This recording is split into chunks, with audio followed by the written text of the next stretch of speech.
പശ്ചിമേഷ്യയിൽ സമാധാന കാഹളം മുഴങ്ങിയിരിക്കുകയാണ്. യുദ്ധം അവസാനിപ്പിക്കാൻ യുഎസും ഇറാനും ധാരണാപത്രത്തിൽ ഒപ്പുവെച്ചു. എന്നാൽ യുദ്ധത്തിൽ സജീവ പങ്കാളികളായിരുന്ന ഇസ്രയേൽ കരാർ ചർച്ചകളിൽ പങ്കെടുക്കുകയോ ധാരണാപത്രത്തിൽ ഒപ്പുവെക്കുകയോ ചെയ്തിട്ടില്ല എന്നതാണ് ഇവിടെ പ്രധാന ചർച്ച. ലെബനനിൽ ഹിസ്ബുള്ളക്കെതിരെ ഇസ്രയേൽ നടത്തുന്ന ആക്രമണം അവസാനിപ്പിക്കണമെന്നും കരാർ വ്യവസ്ഥ ചെയ്യുന്നുണ്ട്. യുഎസ് ഇസ്രയേലിനോട് ആവശ്യപ്പെട്ട് ഈ യുദ്ധം അവസാനിപ്പിക്കണമെന്നാണ് ഇറാന്റെ നിലപാട്. എന്നാൽ ലെബനനിലെ ആക്രമണങ്ങൾ ഇസ്രയേൽ അവസാനിപ്പിക്കില്ല എന്നാണ് ബെഞ്ചമിൻ നെതന്യാഹുവിന്റെ നിലപാട്.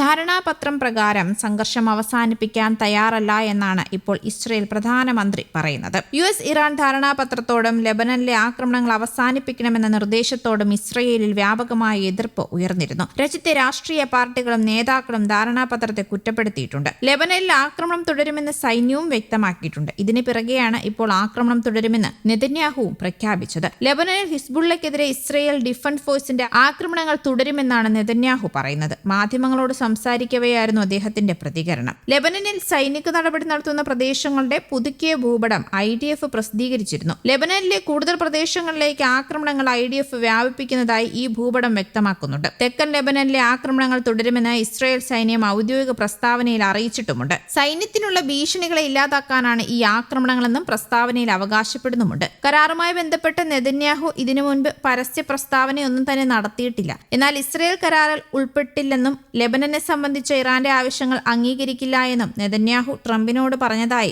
യനറ്റ് വാർത്താ ഏജൻസി റിപ്പോർട്ട് ചെയ്തിരുന്നു. ഇസ്രയേലിലെ മറ്റു നേതാക്കളും രാഷ്ട്രീയ പാർട്ടികളും ഇതിനകം ധാരണാപത്രത്തെ എതിർക്കുകയും ലെബനനിൽ ആക്രമണം തുടരുമെന്ന നിലപാട് വ്യക്തമാക്കുകയും ചെയ്തിരുന്നു. സൈനിക നടപടികൾ തുടരുന്ന സാഹചര്യത്തിൽ തങ്ങളെ അറിയിക്കാതെ ലെബനൻ സൈന്യം ഈ മേഖലയിലേക്ക് പ്രവേശിക്കരുത് എന്നാണ് ഇസ്രയേൽ മുന്നറിയിപ്പ് നൽകിയിരിക്കുന്നത്. ഏതെങ്കിലും തരത്തിലുള്ള സുരക്ഷാ വീഴ്ചകൾ ഒഴിവാക്കാൻ ലെബനൻ സൈന്യം സഹകരിക്കണമെന്നും ഇസ്രയേൽ ആവശ്യപ്പെട്ടു. ഇസ്രയേലും ലെബനനും തമ്മിൽ നിലവിൽ നേരിട്ടുള്ള ചർച്ചകൾ പുരോഗമിക്കുകയാണ്. അടുത്ത ആഴ്ച ഇരു വിഭാഗത്തിന്റെയും പ്രതിനിധികൾ വീണ്ടും യോഗം ചേരുന്നുണ്ട്. തെക്കൻ ലെബനനിൽ നിന്നുള്ള സൈനിക പിന്മാറ്റം ഈ ചർച്ചകളിലെ പ്രധാന വിഷയമാണെങ്കിലും തൽക്കാലം പിന്മാറ്റമില്ല എന്ന നിലപാടിലാണ് ഇസ്രയേൽ. അതിർത്തി ഗ്രാമങ്ങളുടെ സുരക്ഷ മുൻനിർത്തി ഈ പ്രദേശങ്ങൾ തങ്ങളുടെ നിയന്ത്രണത്തിൽ തന്നെ നിർത്തുമെന്നാണ് ഇസ്രയേൽ വ്യക്തമാക്കുന്നത്. ഇറാനുമായുള്ള യുഎസിന്റെ സമാധാന കരാറിനെ വിമർശിച്ച ഇസ്രയേൽ ഭരണകൂടത്തിനെതിരെ കടുത്ത ഭാഷയിൽ പ്രതികരിച്ചിരിക്കുകയാണ് American vice president JD Vance. എല്ലാ രാഷ്ട്രീയ സുരക്ഷാ പ്രശ്നങ്ങളും ആളുകളെ കൊന്നുതീർത്ത് പരിഹരിക്കാമെന്ന് ഇസ്രയേൽ കരുതരുത് എന്ന് വാൻസ് പറഞ്ഞു. വൈറ്റ് ഹൌസിൽ നടത്തിയ വാർത്താ സമ്മേളനത്തിലാണ് ഇസ്രയേലിനുള്ള യുഎസിന്റെ 2 കടുത്ത സന്ദേശങ്ങൾ അദ്ദേഹം പങ്കുവച്ചത്. ഒന്നാമതായി, നിലവിൽ ഇസ്രയേലിനോട് അനുഭാവം പുലർത്തുന്ന ലോകത്തിലെ ഒരേ ഒരു രാഷ്ട്രത്തലവൻ ഡൊണാൾഡ് ട്രംപ് മാത്രമാണ്. ഞാൻ ഇസ്രയേൽ ക്യാബിനറ്റിലെ ഒരു അംഗമായിരുന്നുവെങ്കിൽ ലോകത്ത്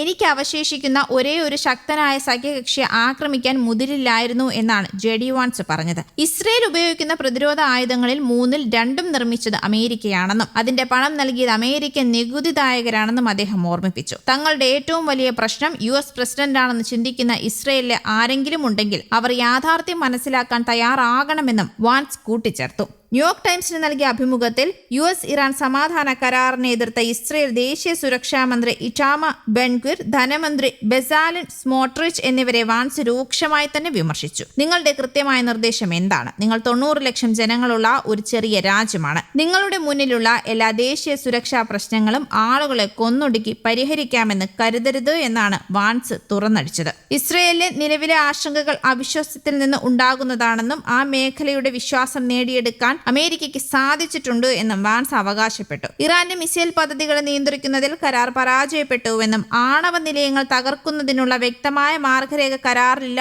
എന്നും ചൂണ്ടിക്കാട്ടി യുഎസിലെയും ഇസ്രയേലിലെയും പ്രതിപക്ഷം സമാധാന കരാറിനെതിരെ രംഗത്ത് വന്നിരുന്നു. ലെബനനിലെ ഹിസ്ബുള്ള ഭീകരർക്കെതിരായ യുദ്ധത്തിൽ കരാർ ഇസ്രയേലിന് തിരിച്ചടിയാകുമെന്നും വിമർശകർ വാദിക്കുന്നുണ്ട്. എന്നാൽ ഈ വിമർശനങ്ങൾക്കെല്ലാം പ്രതിരോധം തീർക്കുകയാണ് വാൻസ് ചെയ്തത്. News desk, Kerala Kaumudi.